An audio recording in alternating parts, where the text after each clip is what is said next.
Hello, students. I hope you're all doing well. So, we're going to start our polity discussion. Oh, sorry, our economy discussion. I'm really sorry. So, economy will have two parts. Very small sessions, both will be. Relatively less content I have for this month. In the next month, I will have relatively extensive economics class. So, in the section one, we'll be discussing chit funds and all these small things. In the section two, we'll be discussing something with respect to banking, especially the transfer of the surplus fund from the RBI. So we'll discuss that in very detail. Okay. So I'll clear many of the concepts. Okay, let's start. So first is chit fund. So what is chit fund basically? So many of the things you have seen in your vicinity. So for example, committee system. Have you heard of it? Committee. So what happens? Many people come together. They pool the money. So they pool the money. We'll discuss with example also. They pool the money to a particular foreman is there.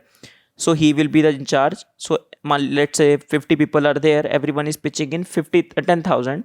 So every month they will have 5 lakh rupees to themselves, right? And they can give this 5 lakh rupees, or bidding is done. They can give, for example, 3.5 lakh rupees to a particular person.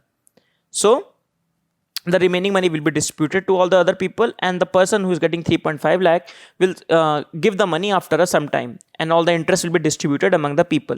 So it is like a collectivism of the society. This same happens in the some of the SHGs also, is self-help groups also. Okay, so now let's start discussion. So it's a type of saving schemes where the specified number of subscriber, they contribute some amount. Okay, so the more importantly, for exam perspective, we need to know the regulation of the chit fund. Remember, regulation of the chit fund is by the state government. And also, chit fund is not illegal. Okay, chit fund is totally legal. However, many of time what happens, the foreman or the chit fund which is not regulated, they make a scam. They say, okay, we will give a chit fund, and it becomes so huge, so people do not able to, there are so many layers to chit fund, so they are not able to identify which is the proper foreman, whether it is regulated or not. They just give the money, they get the money back. Okay, so then it becomes illegal. Okay, next. So it is a part of the concurrent list. It is mentioned in our list also. So it is a part of concurrent list. That means it is regulated by both center and the state government. So as the state governments are regulating it, so neither RBI nor SEBI regulates the chit fund. You must have heard of many chitcom scams, Sarda chit fund scam, right? And that is why recently a bill has also come up for the regulation of the chit funds. Okay, so the same thing that I've explained you, that the people are coming together, they are depositing some sort of money, then the bidding starts. Bidding goes to the person who lists the lowest. So like for example, someone bid for 65%, so he'll be given 3.52 lakh rupees, and this much money is left. Some commission will go to the foreman, the person who is doing all the things, and then the remaining money will be given to the other people. So their effective contribution will come to the 7,000, and this is happens like that. Now for example, someone getting 3.5 lakh rupees in a month, who has just contributed 10,000 rupees. Getting my point? So he is able to set up with this money what, his own shop, his own something. He can he can go for some entrepreneur. He can start his business. From there he'll get return. He or she will return returns, and she will submit the money here. And with this, so it is basically pooling of the resources. The social capital, the idea of social capital, it works here. People trust each other, and they are able to raise some good money for an individual person. Okay, so currently these two particular bills are there. This bill has become the act, banning of the unregulated deposit act. We'll discuss that. And also the chit fund amendment bill, currently passed in Lok Sabha, currently pending in the Lok Sabha, discussion stage is there. So many of the things that have changed. Not too much importance is not with respect to the provisions, I'll say. The more importance goes to the concept. Why? Because provisions are not very dramatic. Provisions are not there. For example, in the chit fund amendment bill, Lok Sabha, which has passed, some of the things have changed. For example, those only 4 people if are there in chit fund, so the limit has been raised from 1 lakh to 3 lakh. For more than 4 people, so the limit has been raised from 6 lakh to 18 lakh, like this. Secondly, the commission to the foreman has increased from 5% to the 7%. Okay, so these are few things that have been done in the chit fund amendment bill, right? So you need to remember the concept of the chit fund. In the bill also, this point is important. The bill also introduced the words such as the chit fund, because chit fund has gained a lot of bad name actually, because many of the people now think chit fund as a kind of a scam or a ponzi scheme or not a good thing. However, chit fund is a very good utilitarian tool, especially when the people do not get the credit from the formal sources. Okay, so chit fund is really really important for people who want to get some credit, who want to start their business. They are the thin. It's called the thin filed clients. Thin filed clients. Those people who have very little credibility or very little collateral to give, they'll get a good amount of money. And why people will give include in the chit fund? Because they know them, right? The idea of the trust is there. So that is why the names such as fraternity fund, rotating savings, credit institutions are used for the chit fund. So the bill uses these terms for that. Okay, next, the banning of the unregulated deposit schemes act. So what is that? In this particular act, the many of the schemes which are unregulated are banned, completely banned. Okay, first thing, so it defines the deposit taking activity. It says that those, it bans all the illicit unregulated deposit taking schemes. So in effect it amends these acts which we don't have to take care a lot. For example, SEBI Act, RBI Act, Multi State Cooperative Societies Act, these acts are there. So they are able to tackle the Ponzi scheme. So what is Ponzi schemes? So we'll discuss Ponzi scheme in detail. Okay, not in detail, but I try to understand what is Ponzi scheme. You must have heard of it also. So for example, one person is there, he comes to you, he says, if this, let's say this person 1, person 2, person 3 and person 4, he goes to 4 person. Okay, so he comes to you and he says that if you give him 10,000 rupees, within 1 week he will give you 20,000 rupees. So 100% returns within 1 week, let's say, or 1 month, you can say. You say, how this much return I cannot get anywhere? And ease of investment is also there. Why people get chit fund? Because ease of investment is there. You don't have to go any files, paper, nothing. Okay, and he will give you money within 1 month. How? Because he'll take money from these people. For example, he will say the same scheme to these people, 10,000, 10,000, 10,000.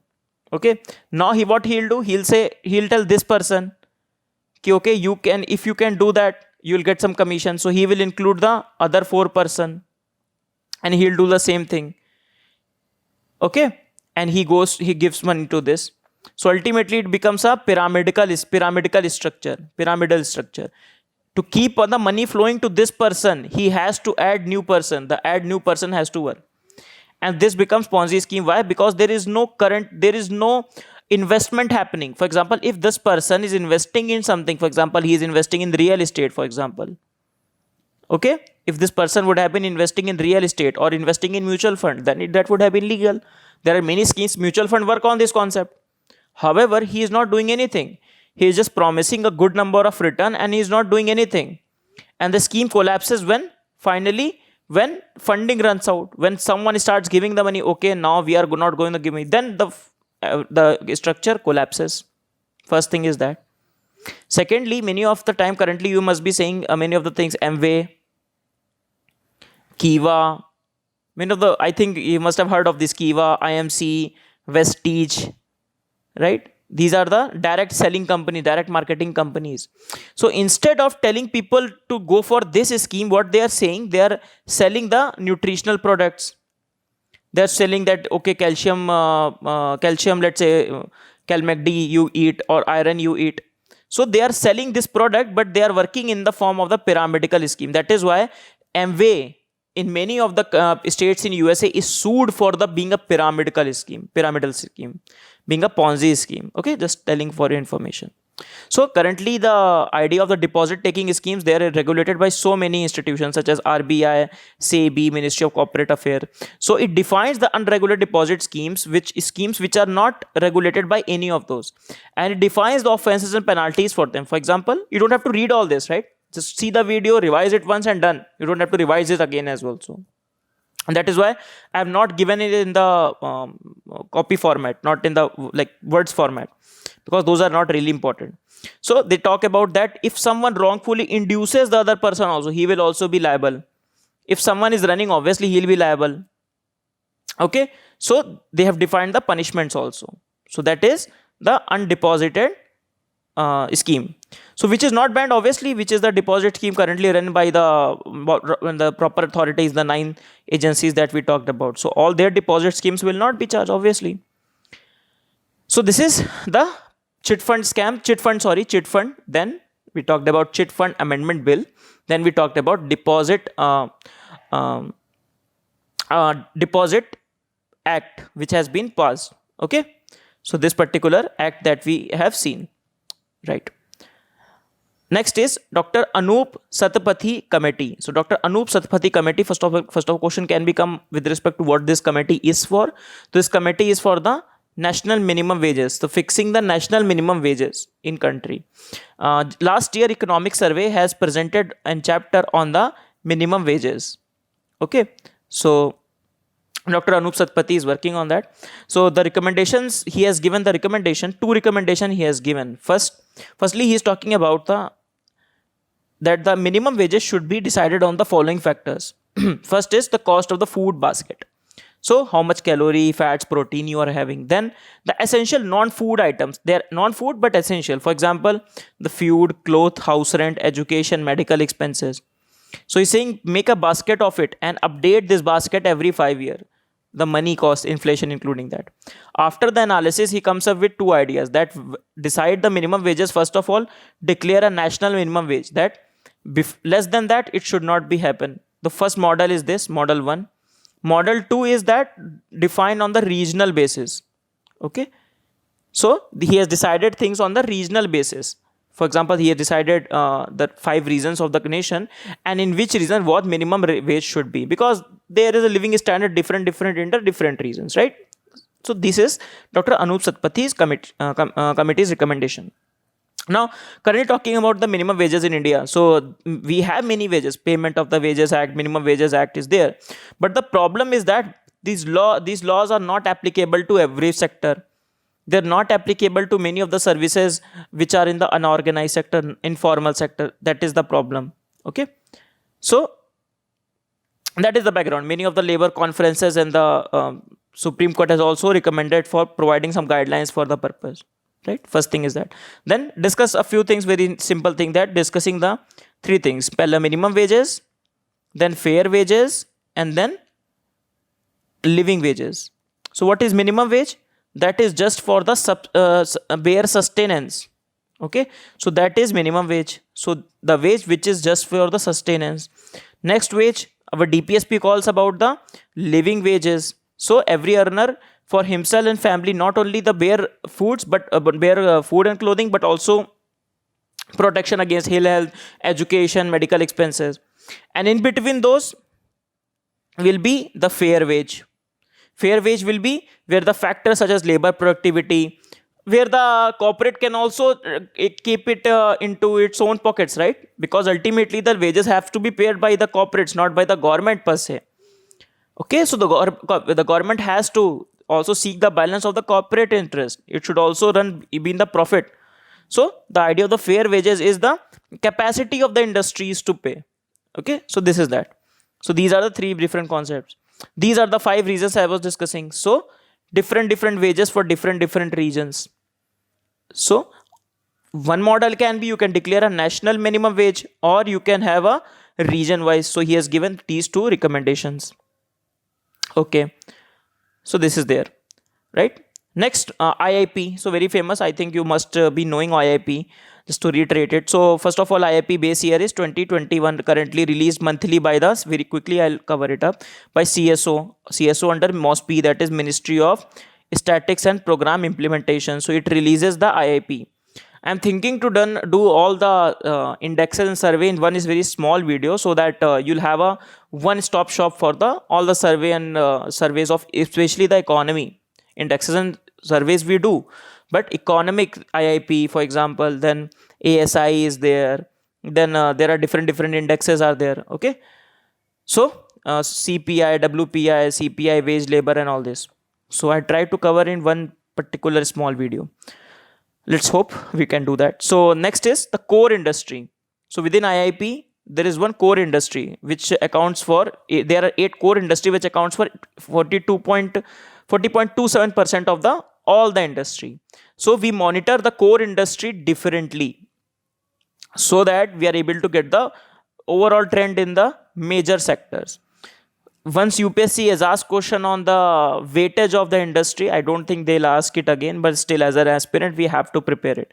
So refinery products, steel, 8 sectors are there, 8 core sector: steel, electricity, steel, coal, crude oil, natural gas, cement, fertilizer. You have to make a mnemonic to remember this, right? I currently don't have one, so but you have to prepare on your own so that you are able to recall this in the examination. So currently it goes on the monthly level, right? It's the monthly scale, that's one thing you need to remember. And also the index year and released by CSO. These 3 things you need to know, and that's it. Okay, fine. So next we do the limited liability partnership. So just like we set up a business, for example, equal partnerships, two business people start partnership. One of the type of the business vehicle is limited LLP, limited liability partnership. Why they are in the news? Because the government is, first of all, they have taken a crack at the shell companies, many of the shell companies which are being used as a vehicle for the money laundering. Now, apart from the shell companies, there are also some of the LLPs which are used for the tax evasion purposes. And now, after doing the crackdown on the shell companies, now they are doing the crackdown on the LLPs which are inactive. Okay, let's quickly discuss it. So it's a separate legal entity. So what is limited liability? That means if two partners are there, this partner is only liable for his own part. He will not be liable for the whole company itself. Getting a point? So if any civil cases happen, any bankruptcy is filed, so he will be responsible for his own part. Okay, so he will not be liable for another misconduct or the negligence. For example, Vijay Mallya done something bad and something happens to company. So if you are in a limited liability thing, you won't be feeling anything, because you are liable only for your conduct. Okay, many of the incentives are there. For example, FDI and LLP is allowed. Next, many of the tax relaxations are there with respect to the minimum alternate tax and dividend distribution tax. So we'll discuss dividend distribution tax in detail. In fact, in budget series, erudite series, in the budget I have discussed dividend distribution tax in detail. Okay, so after targeting over 2 lakh shell firms, government is trying to weed out LLPs. So that is there. So unlike shell companies, now inactive LLPs are now being used as a just 1 second, sorry. The inactive LPs has been used for the money laundering purposes. Okay, so there are few of the characteristics like that we discussed: minimum 2 partners, no compulsory audit, limited liability, separate legal entity, easy transferability, tax benefits. Now just quickly we'll discuss the shell companies also. Important thing, if the question will come on the shell companies, the question will be in the mains, it will be different lines. On the prelims, the question will be whether it is defined in the Companies Act or not. The answer is no. So one of the problem in India that the shell company is not particularly defined in the Companies Act. First thing. Secondly, however, there are some laws under which illegal activity, if the shell company is carrying out the money laundering activity, it can be used. For example, Benami Transaction Prohibition Act, then PMLA Act, Prevention of Money Laundering Act, Companies Act, and something. We have discussed Serious Fraud Investigation Office, which is having a crackdown on the shell companies. So this particular office comes under the Ministry of Corporate Affairs. We have already done this particular thing in our current affair discussion. Okay, so Serious Fraud Investigation Office we have done under the Ministry of Corporate Affairs, right? Okay, the last thing is to be discussed is Robin Hood tax. So Robin Hood tax, basically Robin Hood was a figure in the English literature, English lines. It is said to be the person who used to take the money from the wealthy and give it to the poor. So Robin Hood tax is said to be one of the taxes by which the global inequality can be curbed. So the idea that in India itself, the super rich are heavily taxed, a lot of surplus taxes on them, and it is said to be a form of a Robin Hood tax. Particularly with respect to this, some civil society groups are asking for the Robin Hood tax, which will help in the curbing the inequality of the nations. Okay, and many of the great leaders such as Warren Buffett, Bill Gates, they are they are pitching for it as well. This sort of tax should happen so that the global inequality can be mitigated. The reports such as Oxfam report and all, they talk about the global inequality, the extent of the global inequality. With this, we finish our session. So we have finished the economy part 1. In the part 2, we'll be discussing, very importantly, please do keep attention of I have discussed in detail the banking, the RBI banking transfer of the surplus. 1.76 lakh crores have been transferred from RBI to the government. All the controversy of Urjit Patel. I'm not discussing the controversy, but the facts related to, for example, the RBI Central Board. What is that? Then the capital reserves of RBI. All these things I'll discuss in the next session. Okay. So see you in the next class. Thank you, everyone. Keep steady. Be healthy. Do exercise, and I'll see you in the next class. Thank you. In any case, get back to us. You can put a comment box. I very promptly reply on the videos, so I'll solve all your queries. Thank you, everyone. See you in the next class.